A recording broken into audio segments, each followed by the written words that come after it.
Join us on Patreon and become part of our journey to uncover history's untold stories. Your support helps us create in-depth content, bring hidden narratives to life, and keep history alive for everyone.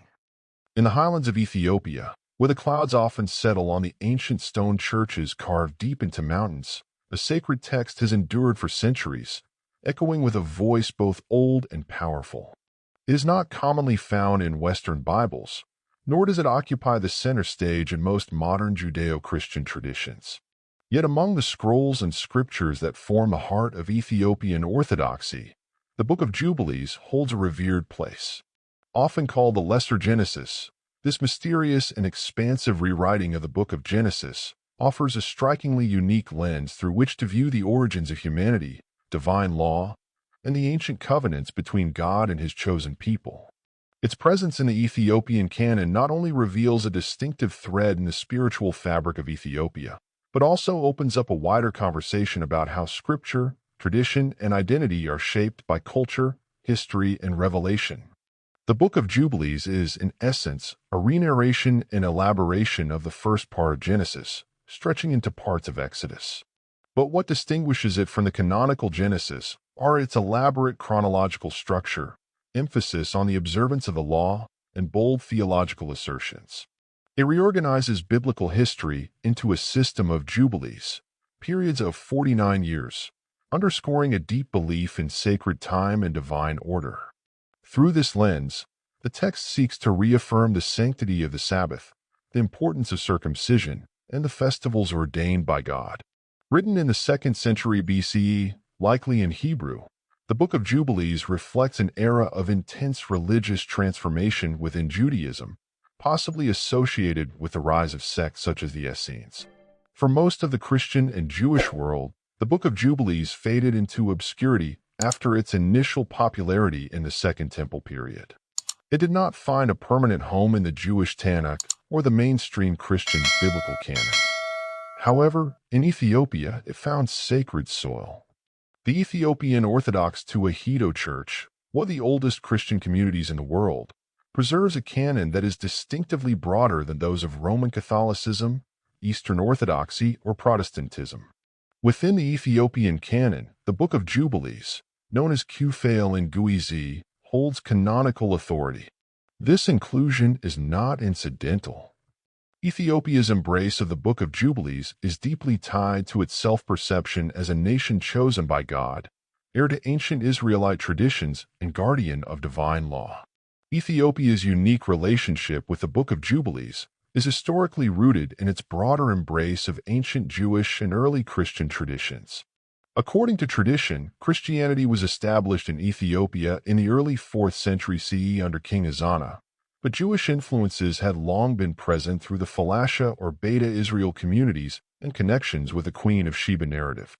The translation of sacred texts into Guizi, the liturgical language of the Ethiopian Church, occurred relatively early, and Jubilees was among them. The text's insistence on the centrality of the Sabbath, dietary laws, circumcision, and purity regulations resonated deeply with Ethiopia's religious culture, which had preserved a Judaic flavor even as it developed its Christian identity. Within Ethiopian Christianity, the Book of Jubilees offers a theological anchor. It not only reaffirms the sacred history of Israel, but also gives clarity to divine law. More than a historical text, it serves a didactic and ecclesiastical function, aligning closely with the moral, legal, and ritual framework of the Ethiopian Orthodox worldview. Its detailed genealogies and moral expositions offer coherence and unity to the biblical narrative, reinforcing the belief in a divinely orchestrated history. Unlike Western traditions where the canon was often shaped through councils and theological debates, the Ethiopian canon evolved through centuries of liturgical use, monastic scholarship, and oral transmission. Manuscripts of Jubilees, carefully preserved by monks in remote monasteries, were copied by hand, studied, and revered. The book became interwoven into homilies, theological reflections, and popular religious life. Its teachings shaped ethical behavior, calendrical observances, and ecclesiastical teachings. The sacred time structure emphasized in Jubilees aligned well with Ethiopian Orthodox spirituality, which places a high premium on fasting periods, feasts and liturgical cycles. Jubilees cosmology and angelology also found resonance in Ethiopian religious thought.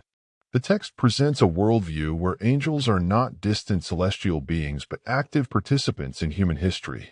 Angels serve as mediators, scribes, and watchers, guiding the righteous and testifying to human deeds. This angelic framework fits seamlessly into Ethiopian theology, which maintains a rich tradition of angelic veneration, particularly figures like Saint Michael.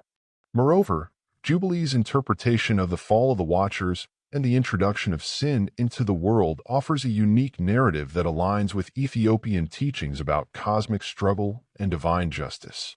The text's detailed reinterpretation of Genesis is especially visible in its portrayal of figures like Abraham, Isaac, and Jacob, not merely as patriarchs but as exemplars of perfect obedience and legal observance. Jubilees cast them as proto-priests and lawgivers, thus elevating their moral authority. This depiction reinforces the Ethiopian emphasis on righteousness, law, and the continuity of sacred tradition. One of the most fascinating aspects of Jubilees in the Ethiopian context is its role in defining identity. The text emphasizes the chosen status of a righteous remnant, a people set apart to uphold divine law in a corrupt world. For centuries, Ethiopia saw itself as such a remnant. Surrounded by Islamic empires, distant from European Christendom, and proud of its Solomonic heritage, Ethiopia embraced Jubilees not merely as a sacred book but as a divine affirmation of its historical mission. The continued presence of the Book of Jubilees in the Ethiopian canon challenges Western assumptions about biblical authenticity and authority. It invites scholars and theologians alike to reconsider the processes through which canons were formed and to recognize the plurality of sacred traditions within Christianity. The survival and reverence of Jubilees in Ethiopia also offer a remarkable example of cultural resilience, the ability of a community to preserve and transmit its spiritual treasures despite centuries of isolation and external pressures. In recent decades, with the discovery of fragmentary Jubilees manuscripts among the Dead Sea Scrolls at Qumran, interest in the book has revived globally.